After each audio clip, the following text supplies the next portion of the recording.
Oh, I didn't see you there. Did I really just start a video with a fourth wall break? This is corny. This is as corny as those Ultimate Spider-Man segments when the screen goes black and white. Do you know what I'm talking about? Did anybody even watch that show? Honestly, do you guys even like the show, actually? I think that show is complete doo-doo water, but it's one of the only Spider-Man shows that I've actually watched from week to week as it was airing, because it was on the same time that I was going to watch TV, and I just put it on the background, and sometimes even depending on the content, I would be locked in. But yes, the cringe itself, that's kind of the point, because fourth wall breaks, they can be funny, clever, sometimes they can be a bit awkward, but when they're done right, they completely change, in my opinion, how we can connect with the story. And today, I kind of want to dive into some of the best examples in comics, because a lot of people know of them through movies, television shows. Those are probably the examples you are most familiar with. But in my opinion, they are even better than comics. But what is a fourth wall break? So a fourth wall break, if you don't know, it comes from theater, right? Imagine your favorite stage play in your mind right now, right? You could see that there is the left wall, the right wall, and the back wall. There is 3 physical walls that the actor has to perform in. And the fourth wall itself is the invisible one, the one that's separating the audience from the story that's going on stage, right? If they were to walk forward, they would be interacting with the audience.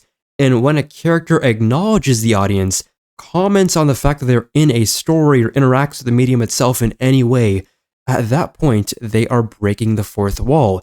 In comics, however, it can be exceptionally powerful as a writing tool because it allows you to use the formats and play with it in ways that movies and television and live action, and even at times animation, can't even do, like manipulating the panels, the speech bubbles, or even the page itself. A fourth wall break, why it works, in my opinion, is that it disrupts the illusion of the fiction that you are consuming. Instead of immersing yourself fully into that story, into that world, it kind of like yanks us back a bit so that you are now in the headspace of, oh, this is a piece of fiction that I'm reading or I'm watching. Sometimes it can be used for comedy purposes, other times it can be used for horror, and the best circumstance, in my opinion, is when it's used as a narrative gut punch. But all of these examples are completely valid and can be great in their own right. But there's also a term that I want to cover called meta, and this works often alongside fourth wall breaks, but it isn't exactly the same thing. A fourth wall break, as I've said before, is when a character directly acknowledges us as the audience or the fact that they are in a story. Meta goes a little bit of a step further. It's a storytelling trope that comments on the structure or the medium itself, or even the tropes itself. It's a trope that makes comments on tropes. It's really kind of abstract when you get down to it. A fourth wall break, though, can be meta, but a meta commentary or story can also exist without a fourth wall break. So for this to make sense, I'll give you an example.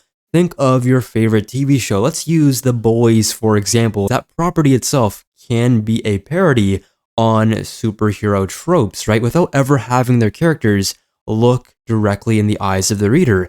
Meta adds a layer of commentary, letting the stories become about stories themselves. And together, if we're going to do a little bit of a fusion dance here, fourth wall breaks and meta storytelling, they highlight the artificial nature of the things that we are consuming while still keeping us hooked when done right. They make the audience complicit, like we're kind of like in on the joke or part of the performance, going back to the theater plays. And to break this down even further, this video won't be how I structure my usual videos. I won't be going over characters, I will just be going over different ways of breaking the fourth wall and then using examples to fit with that version of fourth wall breaking. A bit of a mouthful, but I hope you get what I'm saying, and if not, I'll go through the first example of a fourth wall break, and that is interacting with the audience, the most common one there is. Think of it as the version of a character talking directly to us as if we were standing in the exact same room as them. If you're not prepared for it, it will lead to very surreal moments where you're completely taken aback. But the magic here is that it gives us the sense of being acknowledged. Suddenly, we're not passive observers, we are participants, as I said before, part of the performance. And the first character that I want to talk about that aligns with this concept is Superboy Prime. I am on a Superboy Prime kick. It's prime time, boys.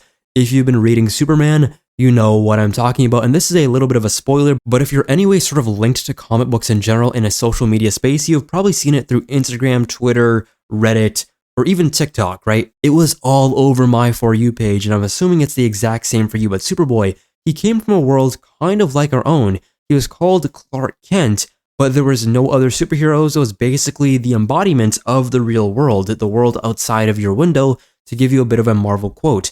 And from here, he actually ends up getting superpowers. He's the one being on Earth that has Kryptonian abilities. But then his world gets completely destroyed, but you have to remember he was a comic book reader. But to get into this moment here, let me just read this little excerpt for you, because through his fourth wall breaking, he breaks down his origin story. He's like this: he was always my favorite superhero, of course talking about Superman, and not just because we shared a name, Clark Kent. I used to pretend I had powers just like his, and that one day we would team up. But then the crisis happened, Crisis on Infinite Earths, and I got my chance to be Superman for real. It was a dream come true until it became a nightmare. I lost everything, my family, my friends, my world, and I got angry. Of course, this relating to his rampage in Infinite Crisis. I made some mistakes. Instead of following into Superman's footsteps, I became his arch nemesis. Eventually, I was given a redemption arc, and I used it to help Superman and save him. I sacrificed myself to stop some lame Batman ripoff. You talk, King, talk, Yokshin King! Yes, I hate Batman who laughs. The only good thing about him is his design, I'm telling you. And he says, or so I thought. I woke up in a new timeline made just for me, one where everything I lost was returned to me. My friends, my family, and my powers. I used them to be a hero, but there was still something that I wanted to do, a team up with Superman. And he says all of this is not in his internal monologue. He says this while Superman is in the room, and he's like, who are you talking to? And he's like, I guess I'm talking to you. And it's so cool, bro. I really like how Joshua Williamson writes him, because Superman here decides to confront him. He's like, you killed people.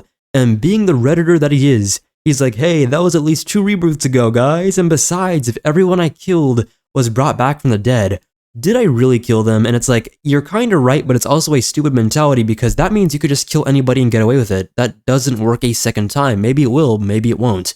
But in general, he does have a great voice for this character. I don't want to spoil the rest of the issue, but one key moment here that I really love is when Superman asks, how do we get to the 31st century without Time Trapper? Of course, Time Trapper here is an evolution of Doomsday from the future. And he's like, oh, I am so glad you asked, because Superman, he's been getting a lot of his pre-crisis abilities. He can time travel without the use of any sort of augmentation. He can do that out of the volition of his own superpowers. But the time stream itself, there is some stuff going on with it, with Superboy Prime punching the screen, it looks like, but it's not exactly the panels itself. It's just a really cool way of showing his retcon punch ability.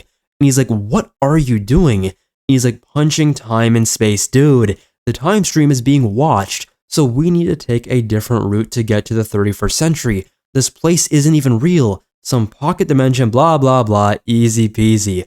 And then he looks straight into the camera and he's like, come on, get Silver Age with me. This is an all-time All the Famer panel, bro. The amount of aura and just creativity and just the art and dialogue that's happening here is so simple, but it just pulls at the little strings on your brain. I don't even know. Am I a jellyfish? What am I talking about strings? You could tell I'm just flabbergasted by how good this moment was. And then Superman comes along with him and punches through time and space. Both of them are getting some new amps. Superman and Superboy Prime, they usually always kind of hold back. Even though Prime is going all out, he never really always goes all out. There's no reason to. But here we see them literally brute force their way to the 31st century because it's being monitored by Darkseid and his forces. And Clark confronts him and he's like, why are you acting so nonchalant? He's like, dude, I know how this story is going to be. We're going to get there. Darkseid's Legion's going to beat our booty.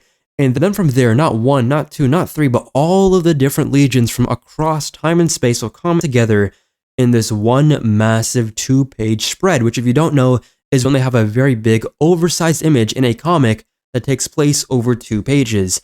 And they will come to save the day and they will beat Darkseid.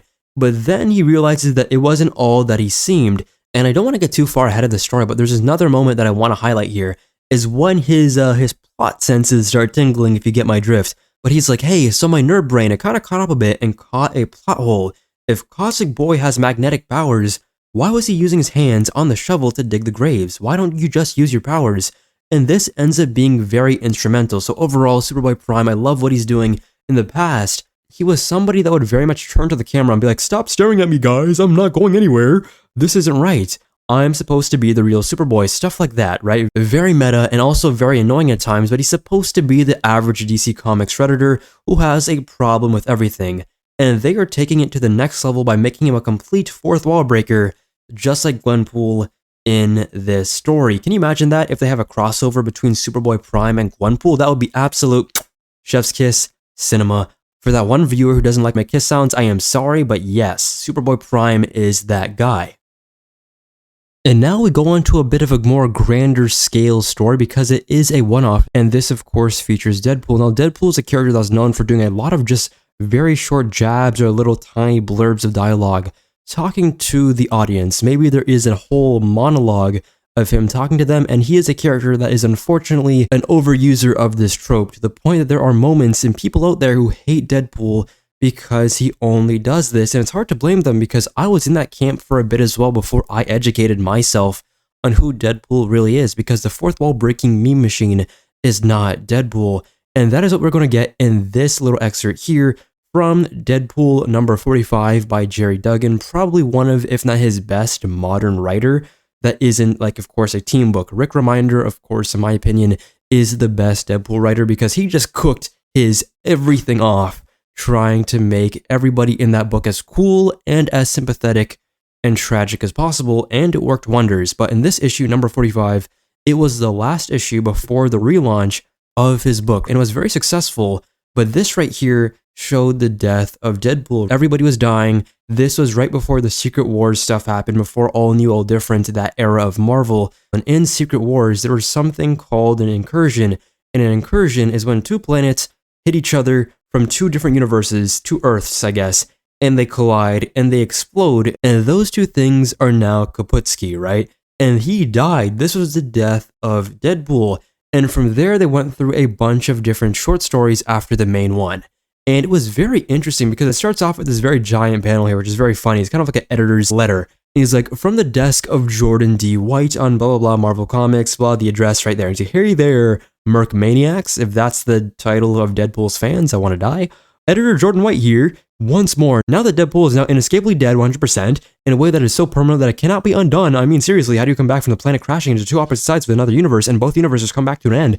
We thought we might as well dig up the one final lost issue from the past that we'd never dared before. The year was 1991, and Marvel was poised to release one of its most successful and beloved crossover events. I'm speaking of The Flash, the Infinity Gauntlet, but this time, things were different. Leaving behind the annual-based events of the years prior, like Atlantis Attacks, the Vibranium Vendetta, the new crossover would actually have tons of tie-ins across the heroes' individual titles. So now it is time for Deadpool. The creative team, they listened to the concept of the event, and the Mad God Titan collected all the 6 Infinity Gems, right, not stones, and affixing them to his gauntlet, making him the master of all, and set out to write their tie-in. It's unclear if they were not listening to their marching orders of the issue that was written in hopes of getting fired and being able to claim unemployment. Regardless is the cause of any mysterious absence of Deadpool issues running in August of 1991. In addition to the infuriating bosses and creators of the main book, the writers chose to write this bizarre version of current characters and to include characters that had never been seen before. When asked about it, they drunkenly said something about wait 24 years, which only confused matters further. But again, as this is destined to be the last comic in Marvel's publication history that features Deadpool's name on the cover, I decided it was best to share it with you, my fellow pool plungers. That's even worse. For your historic record. So that was a mouthful, but also very fun to read. I suggest you guys to read Jerry Duggan's run. Very fun. And here, it leads to him actually meeting up with Thanos in the Thanos copter. But then he has the cosmic cube in his hand, and he makes sure to do a little bit of a switcheroo. And from there, he takes the gauntlet, right in this very cool panel, and he switches it with a complete toy plastic replica, and then he blows up Thanos, finger blast, and then he turns into a puff of smoke. And then he creates something called the One Night Only Deadpool Roasts the Marvel Universe. And he's like, time to get back at everybody who's kept me down over the years. But at the beginning here, in front of all of these superheroes, supervillains, and all that, he makes sure that everybody gets to roast Deadpool. And all of them are very bad at roasting, to the point where they're just talking like a normal character, how they normally would, and their grievances with Deadpool, nothing too crazy, but also since it's from the heart, it's very hurtful as well, but he doesn't really feel it. He acts like there is nothing and that they're not really trying hard enough. He wants them to go hard. But at the end of all this, he's like, wow, everyone is here. Everyone who's ever been in the Marvel Universe is here. Also, Alpha Flight, those bottom tier bums. I'm joking, Alpha Flight fans, they're cool. I know they are. I'm just saying it for the bit. And from here, he just roasts everybody, right? He just says like this random thing here. And he's like, I know I make things kind of weird sometimes. And speaking of like weird things, look at table 12. It looks pretty giant size. Ha ha ha ha. And they just start laughing. It's like, I know I've done terrible things, but at least I never killed a guy in a wheelchair. I'm looking at you, Summers. Ha ha ha. And he's like, hey, you got me. And it feels very surreal because everybody is in on it. He's literally throwing shade on everybody, even saying totally unrelated, where's Namor, to Mr. Fantastic, right? It's just crazy how everyone's bursting out laughing. Characters that are even like very stoic ended up just completely losing it at Deadpool's jokes, even though beforehand they were like, I don't even get Deadpool's jokes. And Doom here is agreeing with Reed. Both of these guys are realizing that they are in some type of like trap, right? Out of their own control. And they're like, why are you doing this, Deadpool? But they're laughing and hugging each other, something that they would never do. He's like, yeah, why am I doing that? Oh yeah. And then he stops everything with a gauntlet in this really cool panel here. He's like, just laugh. Why does it matter? And it's crazy for him to say because beforehand he literally verbatim says nothing matters on some Owlman type beat. And he's like, everybody freeze. Of course, using the gauntlet, and time stops still. When I put on the Infinity Gauntlet, the walls fell. I see you now. Yeah, you. You know what the worst part of being Deadpool is? You. And then he opens the door. He's like, my life isn't any less real than yours, but knowing that I exist solely for your amusement will be an endless source of depression. Those people don't understand me, and they never will. I don't want to break or shatter their fragile, fictitious world.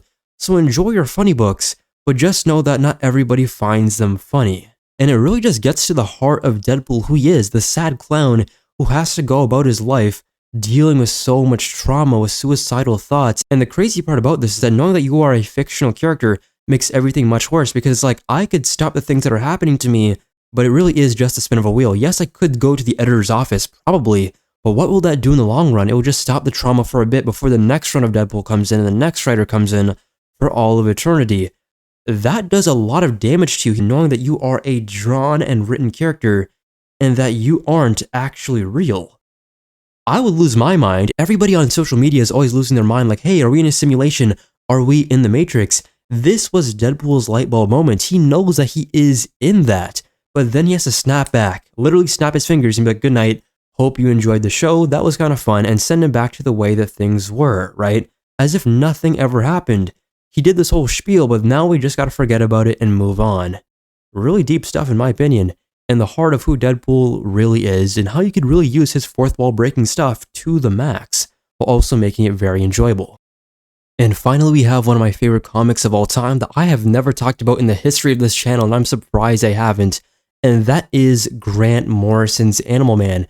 And what makes this issue, issue 19, very special, this one moment right here, is that it's probably one of the first times that I actually got so taken aback by a comic, I literally jumped out my seat like, what the, yo, why are you looking at me like that? So in this panel right here, we see a who's who in the DC universe, something that DC liked to do back in the day, basically giving us a little profile on these characters.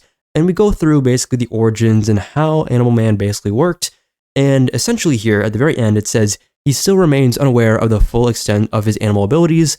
And now he's falling. He's like, no more ignorance. This little balloon of dialogue that we don't know where it's coming from. And it says the truth now, the second secret, as he falls onto what looks like or appears to be blood. And he's like, that is not the way that it happened at all. I was almost 30 when I got my powers. A spaceship blew up in my face and weird radiation gave me animal powers. I fought crime, alien, simple. I was married, no kills. The radiation sterilized me. And then they changed everything. They wiped out my life and replaced it with yours. What are you saying? And he's like, I'm Animal Man. What happens when the continuity changes? What happens to all of those lives? Who's responsible? Because this is the previous Animal Man here. He's like, they twist us and torture us and they kill us in our billions. For what? For entertainment. And as you can see here, this is pretty similar to that Deadpool issue, quite possibly 40 years later. And he's like, who's they? And he's like, our lives are not our own. It's not fair. Wasn't I good enough? you've taken my place, I'm not real anymore.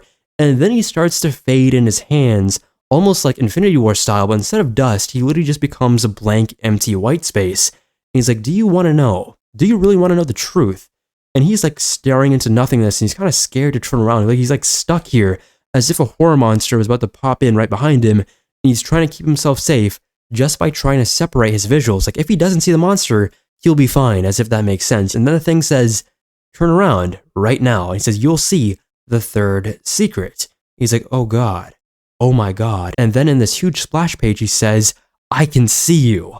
And then when I saw this man, his bright blue eyes looking straight into my soul, it's like, whoa, yo, this is an all-timer. As we transition to Buddy here, basically at the edge of a cliff, and he's like, they're there, they're watching us. And then from here, he has a complete psychological break. His entire philosophy has changed. His worldview has spun on its axis. He's like, do you believe in God? Did the universe arise by chance, or was it created? Did somebody create us?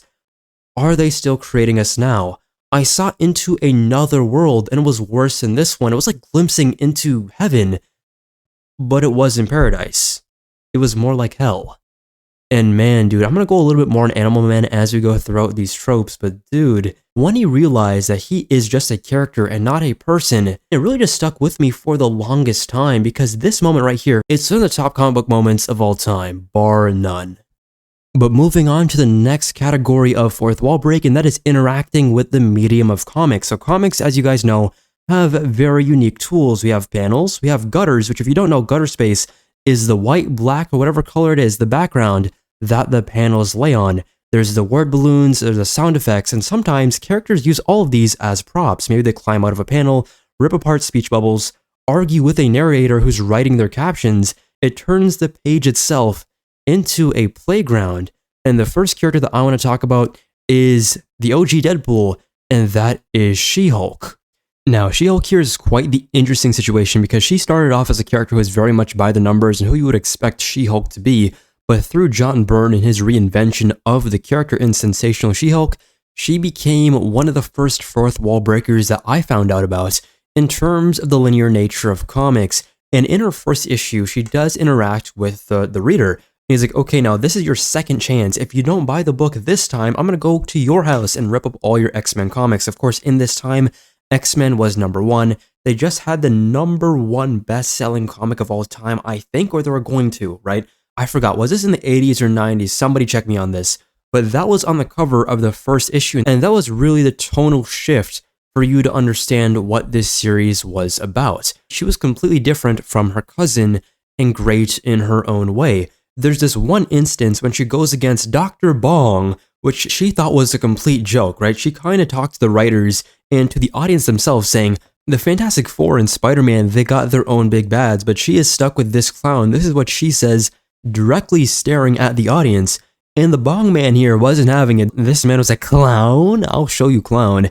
And he was actually putting her in a bunch of traps and getting her into places where she didn't even notice where he went. This man was on his Mr. Miracle escape artistry. But then she was like, wait, all this time we're getting shocked about everything that he's doing, but it's because we're playing by Bong's rules. Let's see what happens if we start playing by mine. And she starts ripping up the panel, and then she completely jumps into the Big Bucks Comics advertising page.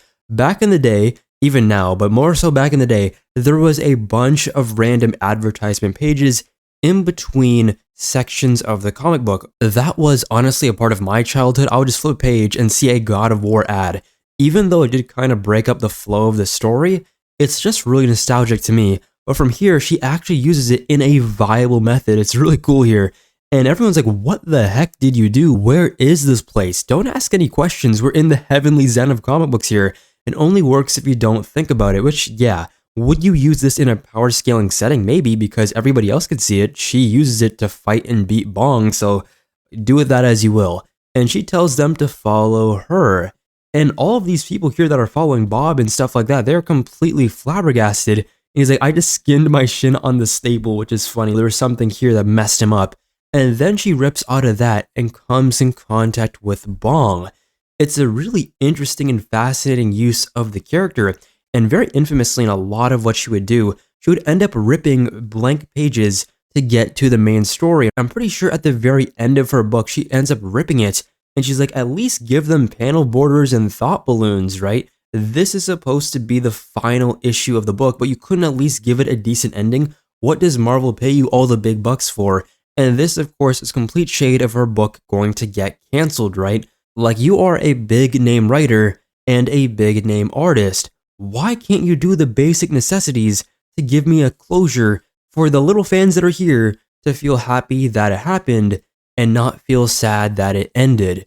And building off that last scene, let's talk about this interaction that she has with the equally as fourth wall breaky Madcap. So if you don't know, Madcap is a Captain America villain who ended up being one of the voices in Deadpool's head, the little, I think it was the yellow voice box. If you played the Deadpool video game, it's the one with the very deep voice, which is kind of funny because you would not expect that with a character with a grin as big as this. But she gets really upset with this character because he is as annoying as it could possibly be, and then she just ends up ripping the panel where he is, exactly where he stands, and she's like, this is my book.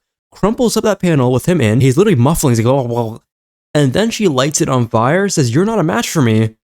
You're all burnt out, but I'm cha, and then threw it in the trash. That is so, the level of disrespect here is on the next level, and I honestly have to respect it too because she is complete civilian attire. She is not She-Hulk right now, she is complete Jennifer Walters, and she had enough of that garbage. And then she makes sure to reassure everybody that he's not dead, which honestly he can't die. And then she tells the artist Brian Hitch, I know, kind of crazy, really early on in his career here, to draw some scenery on the page because she just ripped it all up. It is literally blank space right now. And then she drops a funny joke here saying, don't put like a lake under me and just push me in because I've seen that joke before. But what happens here is that we actually see the artist draw everything without the colors. It's so cool. Brian here is the sole illustrator and inker, so we have some blacks in here along with the white. But that just shows such a fun attention, not exactly to detail, but some lesser writers would try to do this quickly and have the entire page just become all colored. And she says, you don't want to like cheat the readers, do you, right? They paid $1.50 for this issue. You don't want to make it seem like you put half your work into it, right? I messed up the book, but it's your choice to actually finish it. And she's like, okay, that's better, thank you. I'm glad there's only one panel left. And everything starts to get colored in, but then we see the illustrator literally draw a rhino and send it straight towards Jennifer. As a little joke, brother even has the hee-hee caption bubbles right here. And the Garfield too, as an eraser, y'all used to have that as a kid? Honestly, I wouldn't be surprised if I did. The next character I want to talk about is Psycho-Pirate. Now this guy is a bit of an anomaly because as a character, he was unstuck from the universe, so to speak. He was one of the few characters, if not the only one, to completely remember the past ever since Crisis on Infinite Earths happened. Of course, all the important information like Barry Allen and him being a person and like Hal and all of those characters, Supergirl, actually not even Supergirl, but Barry Allen at least, from what I know, is a character that everybody remembers and that is a part of history that is connected, right? Nothing will ever change that, but him, he remembers a different past. He's one of the few people who is capable of seeing beyond reality itself, or at least being very close to doing so on a regular basis. And because of this, him knowing a past history that's not the same and it doesn't align with what is happening now, he went basically insane, right? He was losing his mind, something that you will see if you read Animal Man. A really cool issue if I do say so myself. But from here, I'd like to transition to a little story some of you guys might have heard as Infinite Frontier, the whole giant event that happened like 4 years ago. And this is a little moment that happens in the secret files of Infinite Frontier by my GOAT, Dan Watters. If you know, you know. He's one of my favorite writers, and honestly, he needs to be in the discussion for some of the best, if not the best, DC writer or Batman writer in the past like 4 or 5 years, along with Ram V. Ram V is one of the GOATs, Philip Kennedy Johnson, to name a few. Of course, there is much more from the New Blood, but those are some of my favorites. And here, Dan Watters writes Psycho-Pirate, having a discussion with this guy. I don't know who exactly he is, but it's about the idea of perspective and what it really means to see beyond. And Psycho-Pirate asks the guy a question who is currently wearing his Medusa mask. And he responds by saying he is only a man. He works as a fry cook at the diner in the middle of nowhere, but you could only do so much. But he does say that he serves them every single day. The locals who are rapidly aging, the truckers who will probably only pass through once in their lifetime and then forget about this place the next morning. these are the people you'll only ever see in a dead town, and because of that, they will never come back. They act as though their tiny existence that they have here in their job won't be forgotten to time, and they wouldn't die and wither away, just as he would, by the way. And he says, I see as you do behind the curtain of all this trivial crap they all think constitutes the world. I want to join you and do things that will affect the whole universe, not really realizing how insignificant he is. And Psycho-Pirate is going to show him exactly who he is. And he's like, what a shame. You do not see as I do. You posture.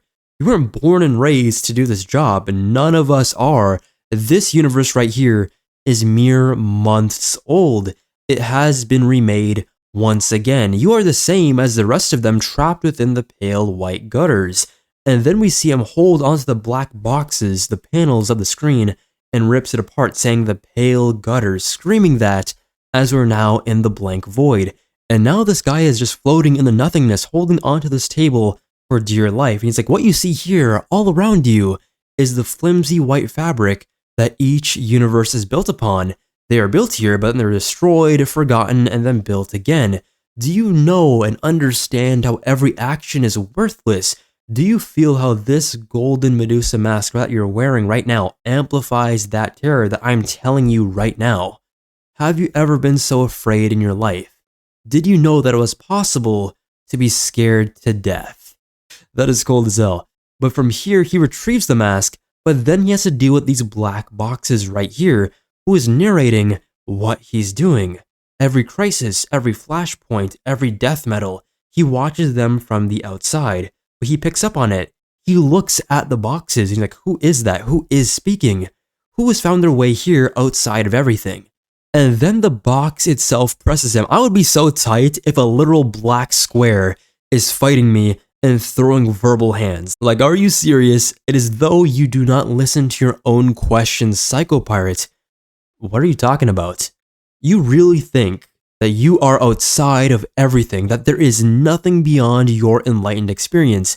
And slowly but surely, we zoom out, and we see that he is literally, not even metaphorically, like literal. He is the tiny speck of nothing that he accused the guy to be, and we see that he is on what seems to be a dot, and then we zoom out, and we see that it was actually a period to the sentence, Darkseid is. And if you know anything about Jack Kirby's Fourth World, if you know anything about how Morrison portrays him, or if you were somebody who read Tom King's Mr. Miracle run, even Ram V's stuff, this right here will just hit you like that. And then boom, a boom occurs, and he appears right in front of Darkseid at the end of all things, where there's only despair and the anti-life equation.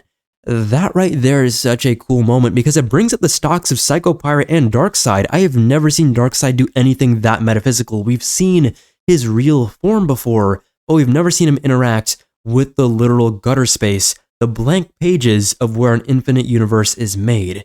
And to think this is not even the strongest Darkseid has ever been. Right now, in DCKO, he has become King Omega. Of course, we've seen him create the absolute universe, a whole universe in the palm of his hand. So it really just makes you think, what he did right here, was that just light work?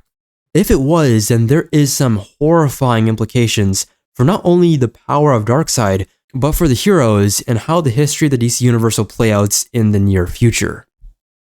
And before I get on to my final pick, I want to talk about a very common trope, which I already discussed in the She-Hulk section, which is just moving the panels around, right?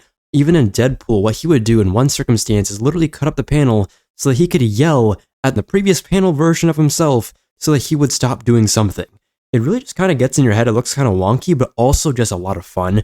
Then, of course, with the Animal Man, one thing that I remember him doing is that he was fighting a very evil clone of Superman, and then he just jumps outside of the panel and pushed and squeezed the panel together and just blipped him out of existence. That is crazy. Not to mention the actual crazy guy in the room, the Joker, who is 100% aware that he is a comic book character.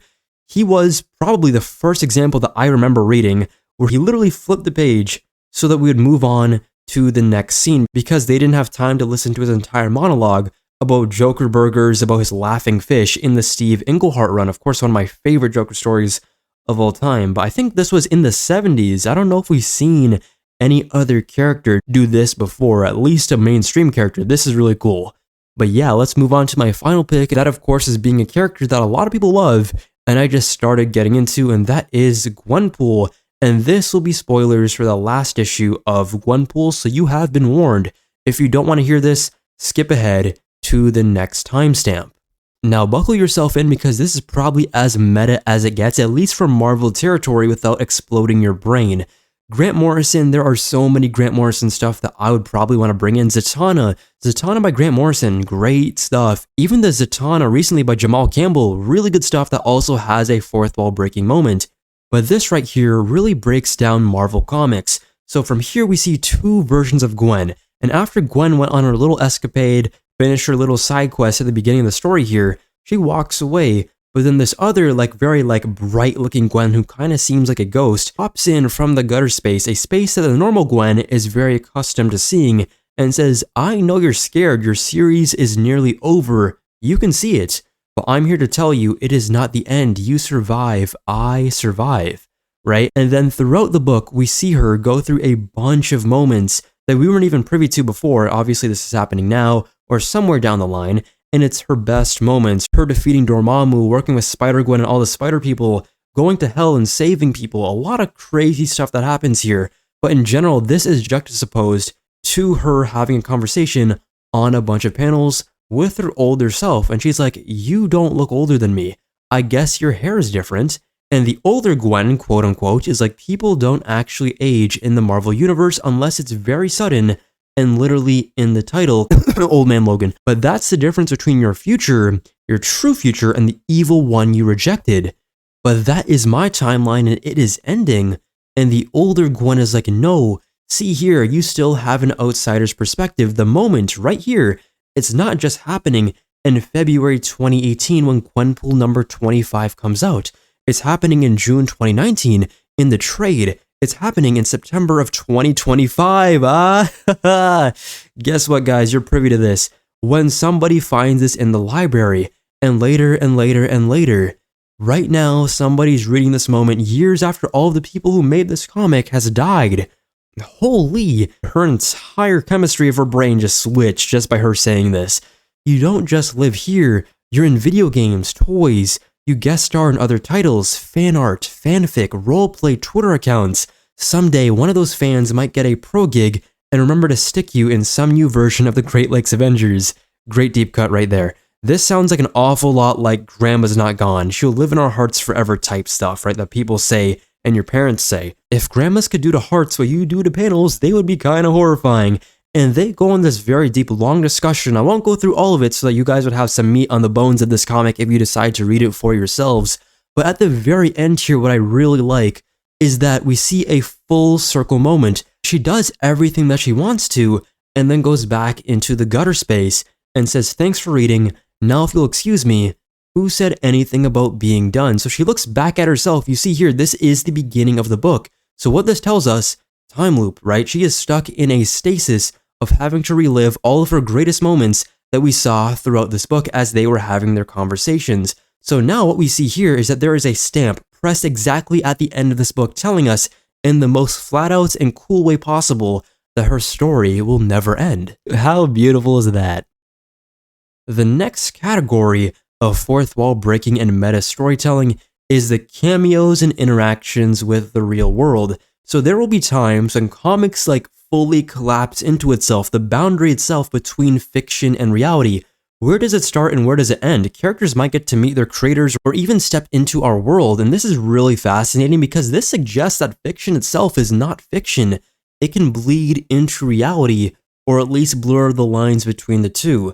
And the one franchise throughout my research here, which was really surprising to me, that has the most meta moments with this trope, is the Fantastic Four. And it usually has to do with the creators Stan Lee and Jack Kirby. Now, the first one happens in Fantastic Four number 10 that early on. I know, that's crazy. And it happens in one of the most unconventional ways possible. So in this storyline, Jack and Kirby, they get the rights to publish Fantastic Four comics. And from here we see Stan and Jack balancing and bouncing ideas off of each other on what the next great villain will be. Kirby, he ends up having this idea called the False Face that will be the next great villain, but Stan kind of shuts that down, citing that fans themselves will want quote-unquote real supervillains from them, right? And they were kind of lamenting on how it's too bad that Doctor Doom, he was lost in space. He was probably the greatest villain that they possibly could have created. And Kirby here is like, yeah, I'm reminiscing about that all the time. We cannot come up with a menace like him every day. It's hard to do. So out of nowhere, Doom just appeared IRL. Isn't that insane for issue 10 of Fantastic Four? And they are just scared out of their mind as Doom is next to the fan mail that they got. The Marvel fan mail, how scary. Which is scarier here, Marvel fan mail or Doctor Doom himself? Because they have a lot of crazy stuff. I'm sure like back in the day it wasn't that bad. But now, imagine going through the letters of the Daily Amazing Spider-Man fan letter. I would not wish that upon my worst enemy. But here, he does not want to explain how he survived from being hurled out of space, because he has a grand plan to lure Mr. Fantastic for a trap. But for that to happen, he needs the writers and the artists, of course Jack and Kirby themselves, the dynamic duo, to call Reed themselves if they value their lives. Very fun and very unconventional to say the least. And then we have Annual 3 of Fantastic Four, and this was a very special annual because this is when Reed and Sue got married. And the funny thing here is that this guy on the left tells Colonel Fury, of course that's the OG Nick Fury over there, that there are two party crashers outside giving the people in the front a very hard time because they want to enter, but Fury's like, if you don't have an invite, you're not allowed to go in. It's like that rule, that unwritten rule. If you weren't invited, don't ask to go, don't accept. But at the end of the story, we realized it was actually Jack and Stan, and Kirby here is like, you haven't heard the last of this. We will get our ways, we will get even. And then Fury's here is like, beat it, bum. I've been threatened by experts. Then Stan over here comes up with the craziest insult or roast or like KYS I've ever seen in my life. Bro's like, go gargle a grenade, you big stiff. Gargle a grenade. I'm going to start using that in my vocabulary. I shouldn't say that to anybody, but that is insane.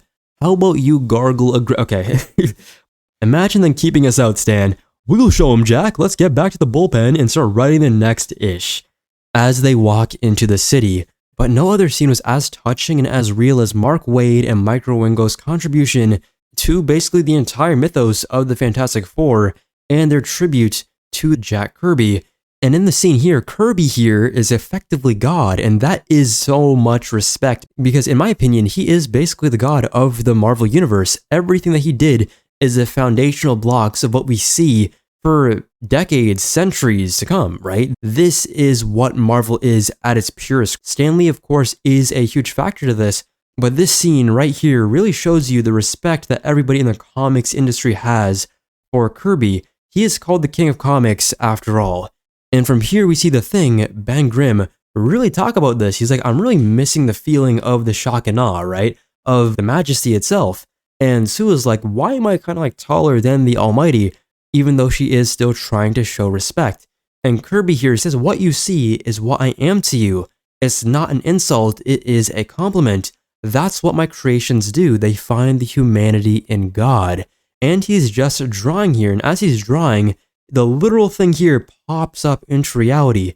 We're all a part of the process. Think about your world. It starts with words and pictures, the ordinary and the cosmic. That is what sets the stage. The play is your lives. Your adventures become our explorations, my window into tomorrow. How far out is the world that's coming? What is it? Where is it going? How will it evolve? The mystery intrigues me. And Reed here, ever the scientific, logical, rational man, he's like, forgive me, I find it kind of hard to believe that the wellspring of all reality is a yellow stick. History's greatest inventions are crafted using its simplest tools. You're smart enough to know that. Besides, the beauty of pencils is this. They have erasers as he erases the damage that Doom did to them. Doom was on his tweaking sicko mode in this arc, and then he puts Thing back into his rocky skin, and from here we see that he literally saved all of them from annihilation from Dr. Doom, because in his own words, we are all storytellers, and their story is not even close to being finished. And if we look now to 2025, a new Fantastic Four movie is made, and was met, for the most part, with critical acclaim. If that doesn't prove his theory and his thesis, I don't know what will. And to bring it back to the king of meta, we have Grant Morrison once again in Animal Man, but literally Grant Morrison in this issue, the final issue of Animal Man, we have Buddy Baker here go face to face with his writer. Me, I'm the evil mastermind behind the scenes. I'm the wicked puppeteer who pulls the strings and makes you dance. I'm your writer. He comes face to face with him after a long and tough journey because he had so many questions and he was so furious. Why did my family have to go? Why am I constantly being put through trauma and pain? Why do I only exist to suffer? And then we learn through the words of his writer that someone else usually creates a character, but then through the words of the writer, Morrison himself, we learn, or we have this perspective that's thrown to us, right? Somebody else creates that character, the OG, right? The Stan Lees, the Jack Kirbys, the Ditkos of the world, right? They create these characters. And then there's somebody like him who comes to throw a wrench into it. They create them to be quote-unquote perfect and innocent. Of course, they go through their trials and tribulations, but at the end of the day, they're going to go back to a semi-decent life. For Morrison, it's his job to step in and spoil everything, and he says it's a little bit satanic because it really is. He says that he has the power to literally make him do and say anything that he wants. He can make him have hatred for the people that once died in his life. He'll hate his kids, his wife, just because they left him through death. He can make it so that he would forget that he was ever married. Kind of sound familiar, huh? But it leads to Animal Man actually pushing Grant Morrison into a window, right? Throwing him, and then it leads to a bunch of glass shards stabbing into him. And then he has a moment where he actually catches himself and he's in shock. And then Buddy's over here on the side, Morrison that is, saying, see, I made you do that. I can make you do anything. Isn't that insane? Like, what type of trap is he in? He thinks that he's in the real world with the writer himself, but in general, he's a character who hates violence. He would never do this, and Morrison even says that himself. You're not one of those horrible characters with a gun in every pocket and too much testosterone. I made you do it. I thought we needed some action at the start of the story to keep people interested. Isn't that a crazy mindset? But that's exactly what people are thinking. If this was, say, a battle manga, it would be the exact same thought process. We need some action to keep the ball rolling. And he says, you can't hurt me because for you to hurt me, you'd have to come into the real world while you are not in that. You are in this fake world here on the comic page. And because of that, I can make you do anything. You haven't traveled anywhere. You're still here where you will be every single month a new issue debuts. Look at it. That's you. And then he just flips through the pages, seeing all of the past moments that we saw in previous issues, and then the final page of the issue that showed his family dead. And it leads to Animal Man very passively interrogating the writer, and he says it's just drama. We had to add that because drama and stories, they kind of melt together, you need it. And it's very easy to get cheap emotional shock value by killing popular characters. It's not exactly fair, but if we look in the life of Morrison, he had a cat who died. That wasn't exactly fair, but who am I to complain? It's just a natural part of life, and it's a natural part of stories, right? Your world is much simpler than ours. It can be invaded by aliens or suffer catastrophes, but nothing really matters because at the end of the day, it will go back to being as good as new. The status quo just keeps it to what it really needs to be. There's no problem that can be solved by some idiot in a tights in the real world. It's much more complicated. And he realizes through skipping through a bunch of his other comics that he also writes the Doom Patrol, but they don't know that. He prods him. Do you write about everything? He's like, no. Other writers are responsible for these characters. You live in a world created by committee. That is the most important part. You have to realize these stories, their lives are controlled by people with agendas. If you think about it, he's also on the Justice League, and at that point in time, somebody else is writing his life, but he doesn't seem to notice, right? But the writer himself, he does give him a bit of a reassurance that he is real, more real than he is. Just like the Gwenpool issue, he'll be here long after Morrison is gone. How can you possibly live in a world without superheroes? Well, we get by.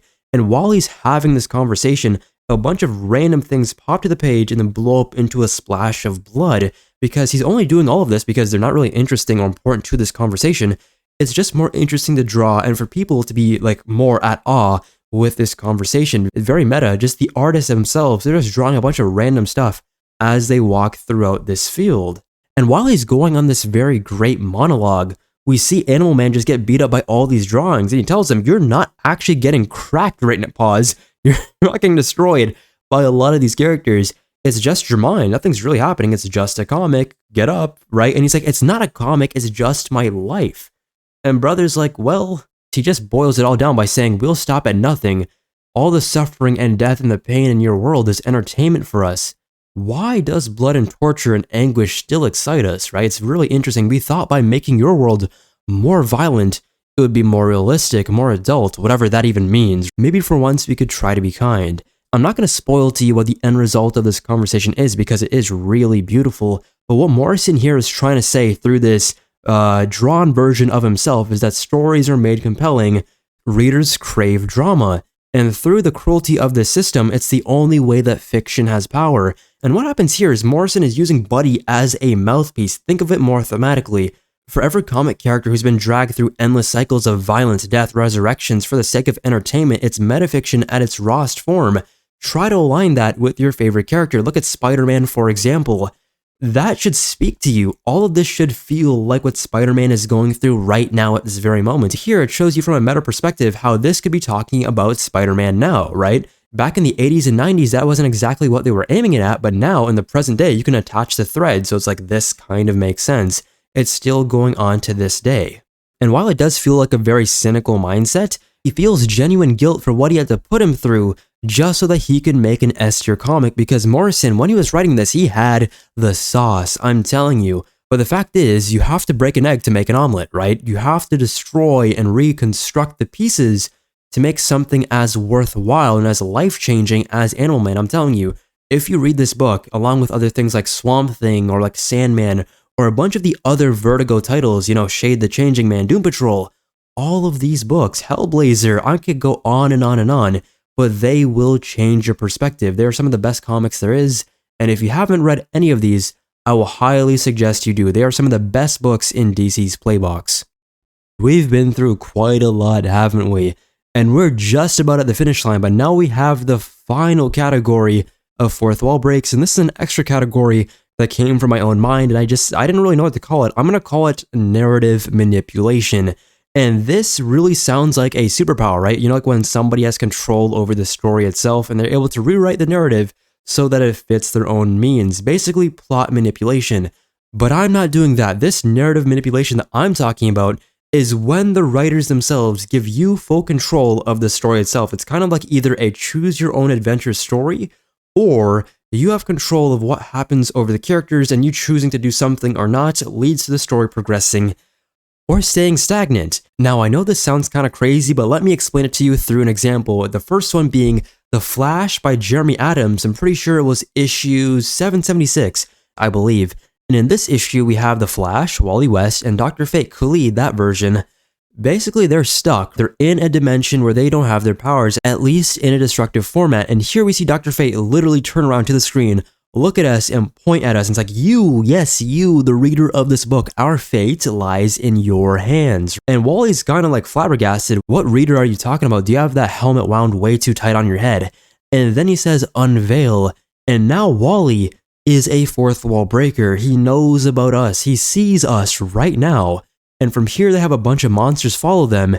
And here is where the fun begins. If I'm going to quote Anakin for a bit, it doesn't exactly seem that fun right now, but Dr. Fate says to turn the book counterclockwise. And if you do that, everything literally shifts and all the monsters fall into an abyss while they're literally hanging on for dear life, climbing their way through the panels to where they need to be. And then they tell the reader again to reorient the book so that they're in the right spot. And now we're standing upright. But then there's a bunch of automatons right here about to kill us. And Fate says once again to blow on the page to sniff out the torches, and then it all turns black. And it leads to the automatons actually hitting each other because for some reason they can't see in the dark. Now, if you're a loser like myself, you probably blew on the page. Pause. But, you know, you gotta keep yourself engaged, and that just kept me a little bit more happy, you know? Like, I'm doing this for my happiness, not for you. I'm not gonna do this in a public setting. Hello? But then Wally himself, he's starting to get a hang of this after seeing what Fate's doing. He's like, yo, we're stuck at a door right now. Just tilt the book a little clockwise. And then it leads to them literally falling outside the door. And they're like, turn the page, please. And then they go into basically a giant body of water, and they're afraid for all the crazy monsters that are going to be down there, and they're getting dragged. Fate is literally about to drown. So Wally yells at the reader once again to turn the page all the way. Now they're outside of the water, but this giant crazy creature is now with them. So what do we do here? We flip the book once again and all the water pours and it gives them a chance to get out of danger. And then they get the book, right? It's an important book they had at the beginning and they got a hold of it once more, once again. But now they only had the spear that Wally had to keep them safe, and Fate, he only has the book. Now what we have to do is look at all of these shapes here, go back, find the glyphs, come back quickly, and touch them in the order that they appeared. Now, being somebody with common sense and just complete rationality, I don't think you are a patient at Arkham. You know that you don't have to do that. You could just read through the book and you'll have the same experience. But if you want to get in tune with the inner child like what I did, you did exactly what he asked. And it led to Fate and Blue Beetle, and okay guys, forgive me, I am running off of crazy fumes right now, and the story itself is called Belief. It starts at the B, that is where my mind went, but Wally and Fate, it leads to them getting launched out of the book and into the safety of Justice League Dark. Not anything too deep, but just a lot of fun. And finally, we have a story from one of my favorite anthology series of all time, Batman Black and White, and that is The Riddle by Kieran Gillen and Jamie McKelvey. Now here, what I really like is that it is a story that a lot of you guys know because of the infamous or famous or great or the honestly just Hugbee's video that is really good. And it really explains why Riddler is the best Batman villain. I don't personally agree with that, but he is top 5. At minimum top 10. He is up there on the scoreboard for sure. And I'll leave a link to his video down below because it is a great one. And here it is a choose your own adventure game. And honestly, I'm on the page right now. Let's play it like for a little bit. So Riddler's here. He's like, up for my challenge? Or is everyone going to be late? Come on, not see you later. And then it says, what does Batman do? So we have a couple options here. We could either enter the unmaze as quickly as possible, go to 5, or not fall into the obvious trap, go to 3. Now, what I would do is I would run straight for him because it seems like they're trying to play a trick on me by being a bit too cautious. So go to 5, let's see what happens. So 5, Batman bursts into the unmaze and stops Killer Croc from killing all the innocent orphans. I guess he got a bit of a Robin collection, huh? And now he is Unkiller Croc, which will always leave him a bit annoyed. And then to go further ahead, we have to go to 10. So that's the only option here, so let's go for it. So number 10, we have a really cool picture here, this puzzle piece, with a Batman the Animated Series with the Riddler mock-up of his design. By the time Batman reaches the first chamber, Croc has slipped away, and the Riddler has revealed himself. I sure you won't go to pieces, Batman. So from here, we have a couple options here. So if you move quickly and dive through the hole, you may be able to capture him. If so, go to 11. That is obvious bait. Come on, world's greatest detective. To just complete the puzzle, go to 16. Circumvent the puzzle by blowing your own hole through the wall with explosives. Go to 6. Well, that is what I'm going to do. Blow that up, gang. Now we just got to go to 6. Boom, kablabo. And now we got to go to 26 to head through your new passage. Okay, let's scroll on through. 26, we just jump through to chase the Riddler further into the maze. Go to 15. Okay, let's go back a bit. Why are we going back? Okay. Before Batman can catch the Riddler, he escapes into the mirror maze. Batman's about to follow when he gets a signal from Alfred. Master Bruce, I've had the strangest message. It says, what's a hero without a thread? Theseus or Ariadne's thread to navigate the labyrinth. Dead. So he just solved the riddle at least. And thank you for that. Do I look like L? I can't do that. Nigma's saying I need those plans, but it's clearly a trap. But what do I do? Just head into the mirror maze. Go to 37. Cut your way to the plans, go to 7. I'm just gonna go through the mirror maze, okay? 37. Better press on rather than play Riddler's game, go to 9. Okay, I am going a way back. When you start backtracking in a video game, usually it means I'm cooked. I didn't do it properly and my brain is properly fried, but let's keep going. A maze is bad enough. Lasers in a maze, go to 38 to try and get through it. Seems like we're going back and forth, huh? The maze is a challenge that Batman believes he can traverse. Go to 19. Okay, going all the way back again, huh? The Batman is mistaken. Edward Nigma wins. So we're just cut up into a bunch of pieces here, but you have to see here, there is a question mark with a skull. Question mark, how did you fail? And as we went through all of these panels here, we realized that there are alternate circumstances where Batman is actually catching up with the Riddler. If we look at our right here to panel 20, we see him behind the Riddler, and he's saying, what? You again? Impossible. But I think, and then it cuts off there. There are no instructions to how to follow Riddler properly throughout any of the choices you do. because we are following Riddler's game. What this story right here is supposed to make you do is to think like Batman. You're not supposed to follow Riddler's rules. When have you ever seen Batman ever follow Riddler's rules unless there was a set way to do it, and that was the only way possible? For here, he has to catch Riddler through a maze. There are so many different ways to do this. But if you start at the beginning, go all the way back, it is an unmaze. It's not even a maze. Why are you even trying this? Keep on scrolling through, and then you'll see moments where you catch up with the Riddler. See, right here again on page 8, it looks exactly the same. He's like, where did you come from? Keep on going. And then he pops up again, going back to page 20, right? And then we see moments just like this, because you're not following the structure of this choose your own adventure game. Instead of getting shot here like a lame-o, you go forward, and then you just catch him. And he's like, it's impossible because it was impossible playing by his rules. But that's the difference between Batman and Riddler. Only someone as sick as him could ever think of this as a game. Why would we, the reader, think of it as a game unless we want to die? We have seen Saw many times. Riddler is literally the Batman equivalent of Jigsaw when he's making all of these death contraptions. Why would we ever try to play if we're as intelligent, as physically strong, as skilled, and as equipped as Batman? It doesn't make sense. As it says on the bottom here, Batman always wins, and we made sure that that outcome is the one that happened. But yeah, guys, these are my favorite fourth wall breaks of all time in comic books, right? This has been my list going through all of the ones that I could consider at least, all of the different concepts and variables to meta and fourth wall types of storytelling. Leave your favorites down in the comments down below. Did I miss any? I'm sure I did, and I'm sure there's a lot more that you could bring up. When done right, there is no feeling like it. It's pure, it's magical, and in my opinion, a good fourth wall break or a good meta commentary will get you thinking like no other. But yeah, guys, remember to like, comment, and subscribe. Turn on post notifications so you know when a new video goes live. And yeah, see you all later. Take care. Deuces. Peace.